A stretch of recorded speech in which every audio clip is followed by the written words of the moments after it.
مشقت کے اور کچھ بھی نہیں ہے، لیکن قرآن و حدیث ہمیں کچھ اور بتاتا ہے۔ قرآن و حدیث کے مطالعہ سے یہ بات بالکل واضح ہو جاتی ہے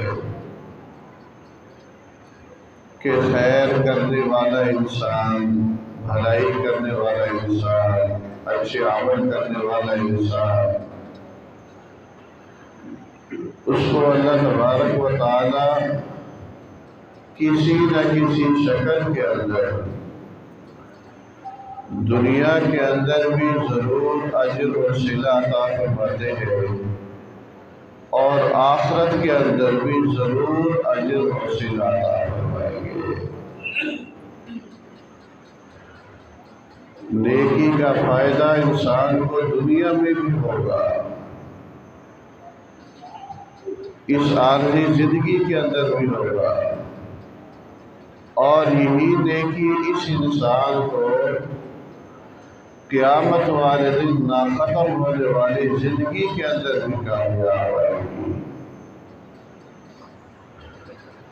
دنیا کے اندر نیکی خیر انسان کو کیا فائدہ دیتی ہے؟ اللہ تبارک و تعالیٰ کی طرف سے اس کی زندگی میں، اس کے اوقات میں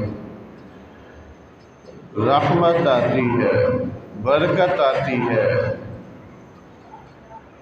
اور یہ رحمت اور برکت نہ صرف اس کی زندگی کے اندر ہوتی ہے، بلکہ اس کا اثر انسان کی اولاد تک بھی منتقل ہوتا ہے۔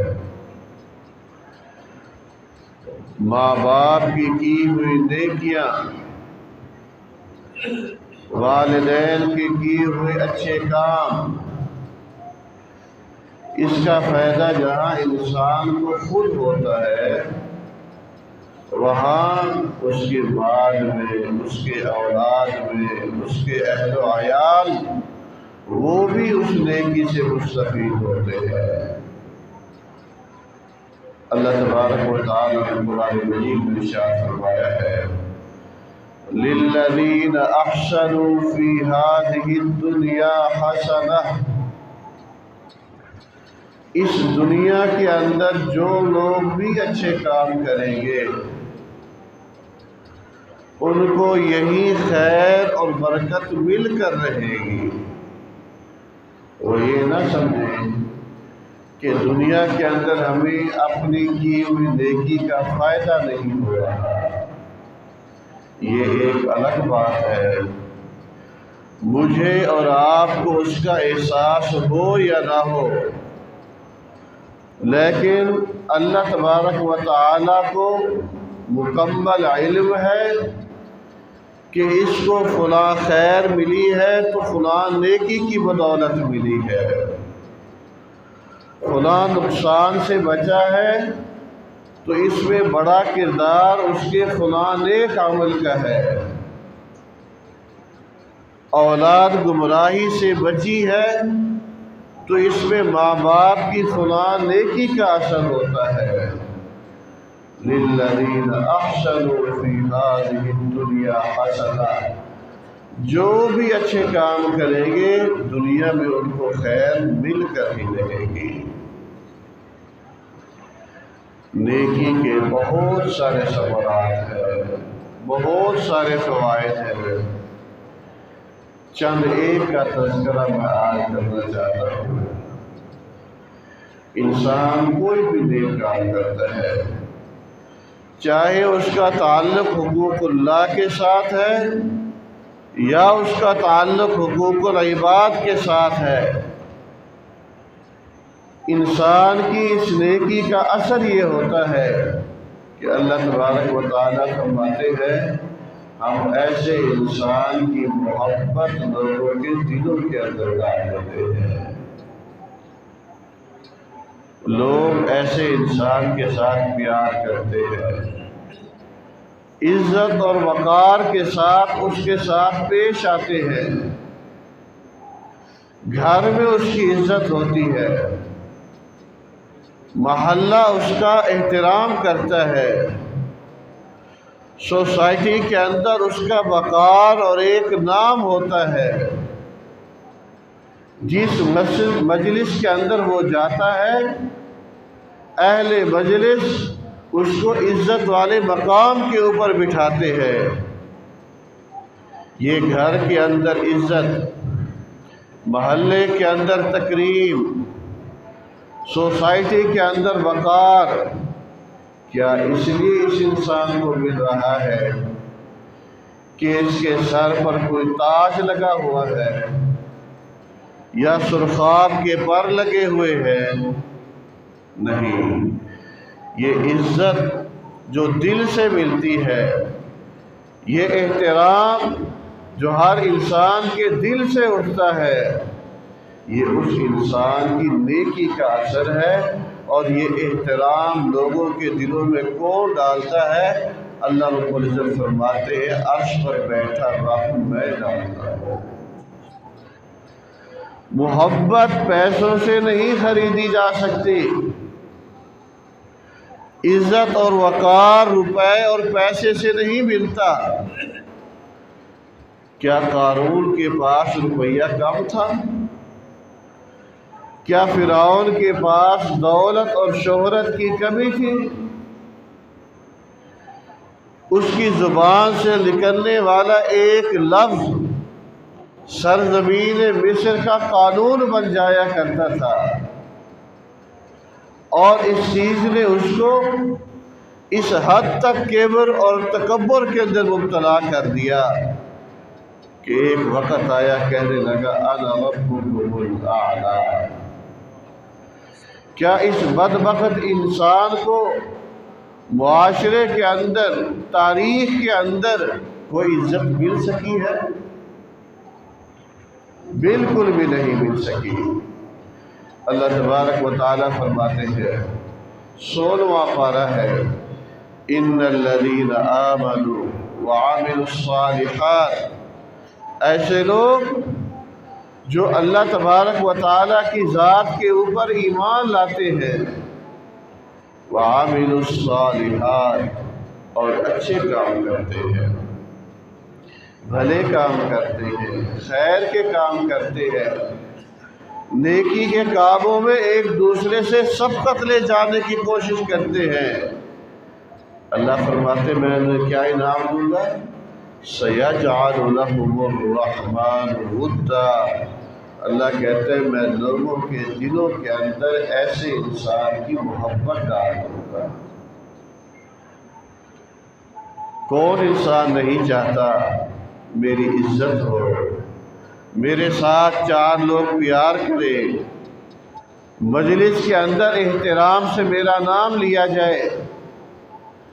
آج لوگ عزت اور وقار کی خاطر، جھوٹی شہرت کی خاطر کون کون سے اوچھے ہتھ کنڈے ہیں جو استعمال نہیں کرتے،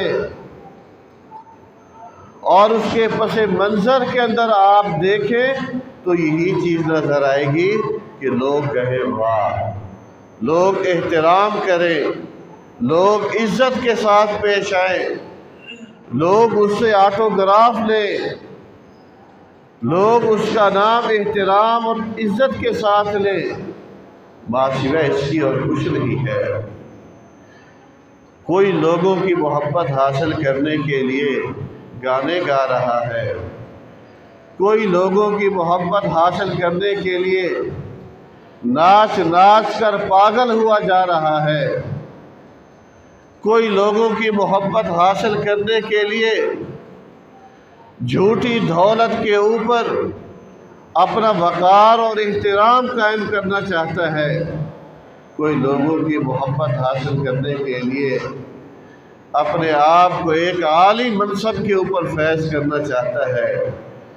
لیکن ایسے لوگ آپ نے دیکھا ہوگا جو جھوٹی محبت کی خاطر غلط راستہ اختیار کرتے ہوئے ایک منصب پر پہنچتے ہیں، اقتدار کی سیڑھیوں کو طے کرتے ہیں، اور ایک عرصہ تک گندے لوگوں کے دلوں کے اوپر راج کرتے ہیں۔ پھر ایک وقت ایسا بھی آتا ہے جہاں بورڈ کے اوپر ان کا نام لکھا ہوتا ہے، وہاں جانور اپنی ٹانگ اٹھا کر وہاں پیشاب کر رہے ہوتے ہیں۔ یہ کوئی محبت نہیں ہے۔ اصل محبت وہ ہے جو مالک کائنات انسانوں کے دلوں کے اندر ڈالتے ہیں، اور جو اللہ تبارک و تعالی محبت انسان کے دل کے اندر ڈالتے ہیں وہ محبت دائمی ہوتی ہے، ہمیشہ والی ہوتی ہے، زندہ ہو تب بھی اس کی عزت ہوتی ہے، دنیا سے چلا جائے تب بھی احترام اور وقار کے ساتھ اس کا نام لیا جاتا ہے۔ آپ انصاف سے بتائیے، امام بخاری رحمہ اللہ کو دنیا سے گئے ہوئے کتنی صدیاں بیت چکی ہیں؟ امام مسلم رحمہ اللہ کو دنیا سے گئے ہوئے کتنا عرصہ گزر چکا ہے؟ سعید بن مسیب رحمۃ اللہ علیہ، امام مالک رحمۃ اللہ علیہ، امام احمد بن حنبل رحمۃ اللہ علیہ، اس سے اوپر چلے جائیں حضرات صحابہ کرام رضوان اللہ علیہم اجمعین، اور ان کے اندر بھی حبشہ کا رہنے والا وہ انسان جس کا رنگ بالکل کالا سیاہ، موٹی موٹی آنکھیں ہیں، موٹے موٹے ہونٹ ہیں، موٹے موٹے نین اور نقش ہیں، لیکن اللہ تبارک و تعالیٰ نے اس کی محبت، اس کے ایمان کی بدولت، اس کی توحید پر استقامت کی بدولت، اللہ نے کس طرح انسانوں کے دلوں کے اندر اس کی محبت ڈالی ہے کہ آج بھی لوگ اپنی اولاد کا نام اس کے نام پر رکھنے کو باعث فخر سمجھتے ہیں۔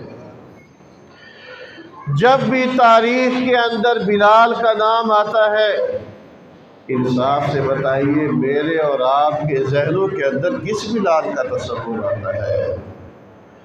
ابو لہب بھی اسی معاشرے کا رہنے والا تھا، خوبرو انسان جس پر اس دور کی خوبصورت ترین عورتیں فریفتہ ہوا کرتی تھی، اور اس کے رخساروں میں لالی ایسی ظاہر ہوتی تھی ایسے لگتا تھا جیسے کوئی چراغ جل رہا ہو، اتنا خوبصورت چہرہ کہ دیکھنے والے کو یوں محسوس ہوتا جیسے آگ کا شعلہ چمک رہا ہو، لیکن کردار اچھا نہیں تھا۔ آمنوا وعملوا الصالحات، ایمان عمل صالح سے دامن خالی تھا۔ آج کوئی بھی اس کے نام پر اپنی اولاد کا نام رکھنے کو تیار نہیں ہے۔ میرے بھائیوں، عزت چاہیے، وقار چاہیے، اور مجلس کے اندر احترام چاہیے۔ اپنی زندگی کے اندر ایمان کے ساتھ ساتھ عمل صالح کو پیدا کریں، ایسے کام کر کے جائیں جس سے اللہ اور اس کا رسول راضی ہو، نیک کام کر کے جائیں، آپ کے ہاتھ سے، آپ کی زبان سے کسی مسلمان کو تکلیف نہیں پہنچنی چاہیے۔ مومن اور مسلمان کیسا ہو؟ خود تو تکلیف کو برداشت کرے، خود تو اذیت کو برداشت کرے، لیکن کسی بھی انسان کو تکلیف اور اذیت دینا گوارا نہ کرے۔ المسلم من سلم المسلمون من لسانہ و یدہ، اللہ اور اس کے رسول کی نگاہ کے اندر مسلمان کون ہے؟ کامل ایمان والا کون ہے؟ من سلم المسلمون، سارے کے سارے مسلمان، چاہے وہ اس کے گھر کے اندر رہنے والا اس کا باپ کیوں نہیں ہے، گھر میں رہنے والی والدہ کیوں نہیں ہے، گھر میں رہنے والی بیوی کیوں نہیں ہے، اس کی اولاد کیوں نہیں ہے، محلے دار اور پڑوسی کیوں نہیں ہے۔ اگر اسلام اور ایمان کا معیار جانچنا ہو تو نبی علیہ السلام نے فرمایا یہ دیکھ لو کہ کہ اس کے ساتھ رہنے والے، اٹھنے بیٹھنے والے، جس چیز کے ساتھ اس کا تعلق ہے وہ اس کی زبان سے اور اس کے ہاتھ سے محفوظ ہے کہ نہیں ہے۔ من سلم المسلمون من لسانه ویدہ، اور ایسے انسان ہم نے دیکھے ہیں، آپ نے بھی دیکھے ہوں گے، ایسے انسان کے جنازے پر ایسے لوگوں کو روتے ہوئے دیکھا ہے کہ ہمیں پتہ بھی نہیں تھا کہ اس کا اس انسان کے ساتھ کوئی تعلق ہے بھی کہ نہیں ہے۔ دھاڑے مار مار کر روتے ہیں، کیوں؟ صرف اس کا ایمان اور دنیا کے اندر عمل صالح کا نتیجہ تھا کہ اللہ تبارک و تعالیٰ نے لوگوں کے دلوں کے اندر وہ محبت ڈالی کہ مرنے کے بعد آنکھوں سے آنسو رواں ہو جاتے ہیں۔ تو میرے بھائیوں، قرآن مجید کی یہ آیت میں اور آپ اپنے دل کے اوپر نقش کر لیں۔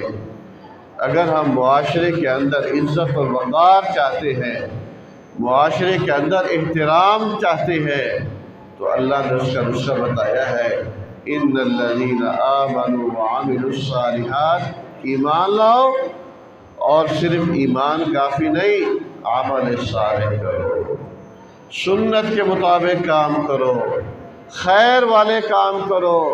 اس کے بعد دیکھو اللہ تبارک و تعالیٰ لوگوں کے دلوں میں آپ کی محبت کس طرح ڈالتے ہیں۔ نیکیوں کا ایک اور فائدہ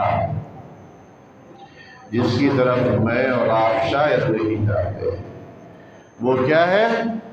اللہ تبارک و تعالیٰ نے قرآن مجید میں ایک بات ارشاد فرمائی ہے، اگر تمہارا کوئی دشمن ہے، اگر تمہارا کوئی مخالف ہے، کسی نے آپ کے اوپر مقدمہ کرا دیا ہے، اس کے بعد ہم کیا کرتے ہیں؟ ہمارے اوپر مقدمہ ہوا، جھوٹا مقدمہ ہوا، اس نے 5 جھوٹ لکھوائے، ہم 10 جھوٹ لکھوا کر اس کے خلاف مقدمہ کھڑا کرتے ہیں۔ میرے وکیل نے اگر مجھ سے 5 جھوٹ لکھوائے ہیں تو مدعا علیہ سے جو اس کا وکیل ہوتا ہے وہ 10 جھوٹ اس سے لکھواتا ہے۔ اس نے یہ کیا تو آپ اس کے ساتھ یہ کریں، سچ کا راستہ چھوڑ دیتے ہیں۔ لیکن اللہ تبارک و تعالیٰ فرماتے ہیں یہ انسانوں کی تدبیریں ہیں، انسانوں کی چاہت ہے۔ اللہ کیا کہتے ہیں؟ ان تصبروا وتتقوا، یہ خطاب ہر اس انسان کو ہے جس کے خلاف عدالتوں کے اندر جھوٹے مقدمے بنے ہوئے ہیں۔ وہ مقدمہ کسی عزیز نے کرایا ہے یا کسی غیر نے کرایا ہے، اور وہ ان جھوٹے مقدموں کے اندر پھنسا ہوا ہے۔ اللہ تبارک و تعالیٰ کہتے ہیں ان تصبروا وتتقوا، 2 باتیں، تم صبر والا راستہ اختیار کرو، صبر کرو، سچ بولو، جھوٹ نہ بولو، وتتقوا، اللہ سے ڈرو، صبر اختیار کرو اور اللہ سے ڈرو۔ اللہ آگے پتہ کیا کہتے ہیں؟ لا یضرکم کیدہم شیئا، تمہارا مخالف جتنی چاہے تمہارے خلاف تدبیریں کر لے، تمہیں کوئی نقصان نہیں پہنچا سکتا۔ ان اللہ بما یعملون محیط، تمہارا مخالف جو کچھ کر رہا ہے نا، آسمان والا کہتا ہے مجھے پتہ ہے اور میں سب کچھ دیکھ رہا ہوں۔ ایک چال اس کی ہے اور ایک چال عرش پر بیٹھے رب کی ہے۔ عرش پر بیٹھے رب کی چال کامیاب ہوتی ہے، زمین والوں کی چالیں ناکام ہو جاتی ہے۔ میں ایک سوال کرنا چاہتا ہوں، جب ہمارے خلاف کوئی دشمن کھڑا ہوتا ہے اور ہم 100% سمجھتے ہیں کہ ہم حق کے اوپر ہیں، ہمارا موقف درست ہے، ہم نے کوئی زیادتی نہیں کی، زیادتی ان کی جانب سے ہوئی ہے، تو اس کے بعد ہمارا رویہ کیا ہوتا ہے؟ کیا ہم معاملے کو اللہ کے سپرد کرتے ہیں یا ہم یہ کرتے ہیں جس طرح وہ چالیں چلتے ہیں ہم بھی اس سے دگنی چالیں چلتے ہیں؟ عدالتوں کے اندر چلے جائیں نظر آ جائے گا کیا دونوں فریق ایک دوسرے کے خلاف ہر ممکن چال چلنے کی کوشش کرتے ہیں، ایک دوسرے کو زیر کرنے کے لیے، ایک دوسرے کو رسوا کرنے کے لیے۔ حالانکہ حق پر تو ایک ہوتا ہے، دوسرا باطل کے اوپر ہوتا ہے، لیکن باطل والے کے باوجود حق پر رہنے والا بھی جس طرح باطل چالیں چلتا ہے، حق پرست بھی اسی طرح چالیں چلتا ہے۔ لیکن اللہ کیا کہتا ہے؟ ان تصبروا وتتقوا لا يضركم كيدهم شيئا، اگر تم صبر کرو، اللہ سے ڈرو، پھر تمہارا مقدمہ زمین کے اوپر وکیل نہیں لڑے گا، عرش پر بیٹھا مالک کائنات لڑے گا۔ لا یضرکم کیدہم شیئا، تمہارا مخالف جتنی تدبیریں کر لے تمہیں نقصان نہیں پہنچا سکتا۔ میرا اور آپ کا اللہ رب العزت کی اس وعدے کے اوپر کتنا ایمان ہے۔ خود ہمیں ایک مقدمے کے اندر پھنسایا گیا اور فریق مخالف جب وکیل کے پاس گیا، ایک نہیں دو نہیں، وہ جھوٹ لکھے گئے جو ہم نے کرنے تو کچھ آتے، ہم نے سوچے تک بھی نہیں تھے، اور ہمیں ڈرایا گیا ہمارے یہ مطالبات مانو ورنہ دیکھ لو اتنا کچھ لکھا ہوا ہے اور اتنا کچھ تمہیں بھرنا پڑے گا، نہیں کرو گے تم بھی عدالت میں جاؤ گے، جس طرح ہم نے جھوٹ لکھے ہیں تمہیں بھی جھوٹ والا راستہ اختیار کرنا پڑے گا۔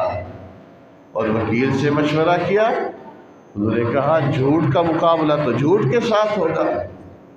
بہت بڑا امتحان تھا، لیکن اللہ رب العزت کا احسان، ہم نے کہا کچھ بھی ہو جائے، کچھ بھی ہو جائے، روپیہ جاتا ہے جائے، پیسہ جاتا ہے جائے، لیکن انشاءاللہ ہم نے جھوٹ نہیں بولنا۔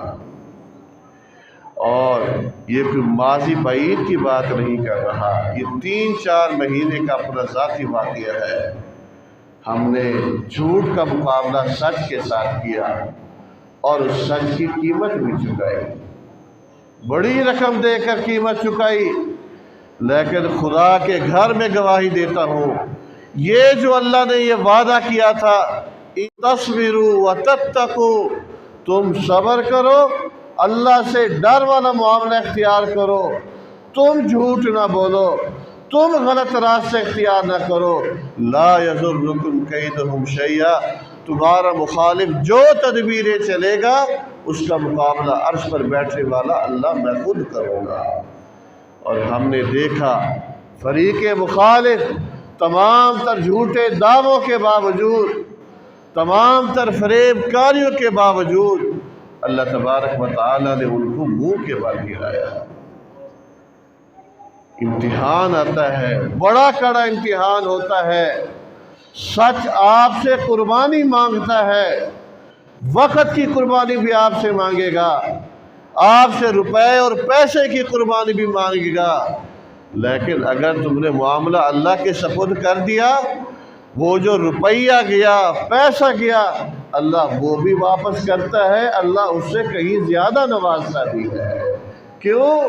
اس نے جھوٹ نہیں بولا، اس نے باطل کا راستہ اختیار نہیں کیا، کیوں؟ صرف مجھ سے ڈرتے ہوئے حق کا، سچ کا راستہ اختیار کیا۔ کیا خیال ہے جو حق اور سچ کا راستہ اختیار کرے اللہ اس کی مدد نہیں کرے گا؟ کیا میرا اور آپ کا ایمان اتنا ہی کمزور ہو چکا ہے؟ کیا اللہ نے قرآن میں مثالیں نہیں دی؟ ابراہیم علیہ السلام کی مثال، اللہ نے ان کی مدد نہیں کی؟ اللہ نے پیارے حبیب کی مدد نہیں کی؟ اللہ نے اپنے انبیاء اور اولیاء کی مدد نہیں کی؟ اللہ کی مدد اگر ان کے لیے آ سکتی ہے تو آج فیروز وٹواں کے اندر رہنے والا مسلمان حق اور سچ کا راستہ اختیار کرتا ہے، جھوٹ سے اپنے آپ کو بچاتا ہے، روپیہ پیسہ جاتا ہے تو جائے، پرواہ نہیں کرتا، اس کے بعد دیکھو اللہ کی مدد اور نصرت کیسے تمہارے ساتھ آتی ہے۔ ہم قرآن پڑھتے نہیں ہیں، اللہ کے وعدے سنتے نہیں ہیں، اللہ کے وعدوں پر یقین نہیں کرتے، ہم کہتے اس نے یہ کیا تو میں یہ کر کے دکھاؤں گا۔ ان تصبروا وتتقوا، یہ نیکی ہے، صبر بڑی نیکی، وتتقوا، اللہ سے خوف اور تقوی یہ نیکی، جو اس راستے پر چلے گا لا یضرکم کیدہم شیئا، تمہارے مخالف کی تدبیر تمہارا کچھ بھی نہیں بگاڑ سکتی۔ جو اللہ کے اس وعدے کو مانے گا، عمل ثابت قدم ہو کے دکھائے گا، دنیا میں دیکھنے والے دیکھیں گے اللہ ان کی کس طرح مدد کرتے ہیں۔ موضوع بہت لمبا ہے، وقت ختم ہو گیا ہے میرے بھائیوں۔ کوئی بھی آپ نیکی کرے، کوئی بھی آپ خیر کا کام کرے، اللہ تبارک و تعالی اس کا ادھار نہیں رکھتے، ادھار نہیں رکھتے۔ اللہ تبارک و تعالیٰ کو نیکی کا صلہ دینا خوب آتا ہے، اور کیسے دینا ہے اس طرح دیتا ہے جس طرح میں اور آپ سوچ بھی نہیں سکتے۔ وَمَن يَتَّقِ اللَّهَ يَجْعَل لَّهُ مَخْرَجًا وَيَرْزُقْهُ مِنْ حَيْثُ لَا يَحْتَسِبُ، تمہاری پریشانیاں بھی ختم ہوگی، تمہیں وہاں سے رزق ملے گا جہاں سے تمہیں گمان بھی نہیں ہوگا، تصور بھی نہیں ہوگا، لیکن سب کچھ کیسے ملے گا؟ صبر کے ساتھ، تقوی کے ساتھ، ایمان کے ساتھ، عمل صالح کے ساتھ۔ خود کو زیادہ ذہین فتین نہیں بنانا کہ میں بڑا ذہین، میں یہ کر دوں گا، میں وہ کر دوں گا۔ سادہ مسلمان بنو، سادہ راستہ اختیار کرو، سچ کا راستہ اختیار کرو، باقی معاملہ اللہ کے سپرد کرو، اللہ جانے مخالف جانے، پھر دیکھو میرے اور آپ کی زندگی کی مشکلات کس طرح آسان ہوتی ہے۔ اللہ تبارک و تعالی ہم سب کو زندگی کے اندر نیکی کے کام کرنے کی توفیق عطا فرمائے۔ اقول قولی ھذا استغفر اللہ لي ولکم۔